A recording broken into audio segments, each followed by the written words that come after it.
ఆరోగ్య సేవల్ని మరింత సులభం చేసేలా హెల్త్ ఆన్ అస్ పేరుతో కొత్త మొబైల్ యాప్ అందుబాటులోకి వచ్చింది.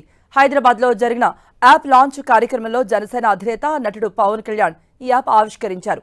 ఫిజియోథెరపీ, నర్సింగ్ సేవలు, వైద్య చికిత్సానంతర సేవల్ని ఇంటి వద్దే అందించే ఈ సరికొత్త మొబైల్ యాప్ వల్ల లాభం కలుగుతుందన్నారు. ఈ యాప్ ఎంతో మంది యువతకు కూడా ఉద్యోగ అవకాశాలు కల్పిస్తుందని పవన్ అభిప్రాయపడ్డారు. మందుల డెలివరీ నుండి థెరపీ సెషన్ల వరకు ఈ మొబైల్ యాప్లో సేవలు ఉండటం ప్రశంసనీయమన్నారు పవన్.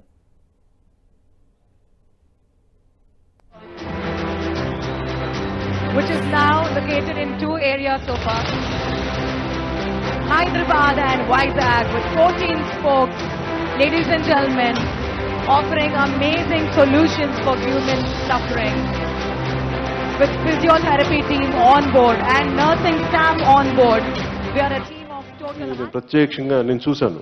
ఇంత మన ఇంట్లోనే ఒక మినీ హాస్పిటల్ క్రియేట్ చేయొచ్చు, నిజంగా డాక్టర్స్ ఇంటికి రాగలరా అనేది ప్రత్యక్షంగా నేను చూశాను ఆ రోజున. సో దాంట్లో భాగంగానే ఇలాంటి యాప్స్ పోస్ట్ కరోనా కేర్లో వచ్చినాయి. దాంట్లో భాగంగానే ఈ పర్టికులర్ హెల్త్ ఆన్ అస్ ఈ మెడికల్ యాప్ అద్భుతమైన విజయం సాధించాలి.